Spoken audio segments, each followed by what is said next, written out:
अटल अडवाणी के बाद कौन? 2004 से इस बात का जवाब ढूंढती बीजेपी को काफी ऊहापोह और उठापटक के बाद इस बात का जवाब मिल ही गया। जवाब है नरेंद्र दामोदर मोदी। संघ के प्रचारक से अपने सामाजिक जीवन की शुरुआत करने वाले नरेंद्र मोदी की जिंदगी में कई उतार चढ़ाव देखने को मिले। गुजरात के महसाणा जिले में पैदा हुए नरेंद्र मोदी अपने माता पिता की 4 संतानों में तीसरे थे। मोदी का बचपन कष्टों में बीता और 1971 में वो संघ के साथ जुड़ गए। संगठन में लगातार उनका कद बढ़ता रहा तो उनके विरोधियों की संख्या भी लगातार बढ़ती रही। आरएसएस की तरफ से बीजेपी में जो सबसे पहले 2 प्रचारक भेजे गए उनमें नरेंद्र मोदी भी एक थे। 1988-89 में उन्हें प्रदेश भाजपा का महासचिव नियुक्त किया गया। इसके बाद मोदी को गुजरात विधानसभा चुनाव की महत्वपूर्ण जिम्मेदारी सौंपी गई, जिसमें पार्टी को 2/3 बहुमत मिला और नरेंद्र मोदी ने केंद्रीय नेतृत्व के सामने अपनी एक अलग पहचान बनाई।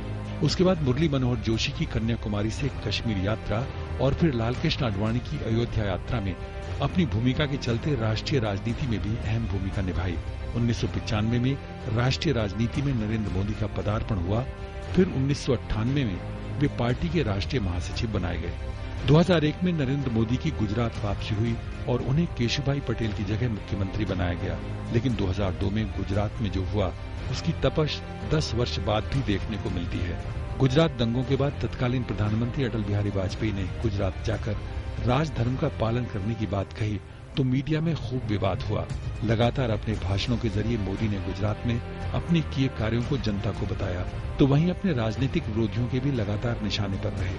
अब चूंकि भाजपा ने नरेंद्र मोदी को अपना प्रधानमंत्री पद का उम्मीदवार घोषित कर दिया है, तो कई सवाल उभरते हैं। क्या वे बीजेपी में अपने विरोधियों को साथ लेकर चल पाएंगे? क्या नरेंद्र मोदी को चेहरा बना बीजेपी नए सहयोगी जोड़ पाएगी? क्या वे एनडीए को मजबूत कर पाएंगे? क्या आगामी लोकसभा चुनावों में यूपीए का विकल्प बन पाएंगे? क्या मोदी 2014 के लोकसभा चुनावों में पार्टी को सत्ता दिलवा पाएंगे? ये सब सवाल भविष्य के गर्भ में हैं, जिनके जवाबों का इंतजार करना होगा। Bureau report, DT news.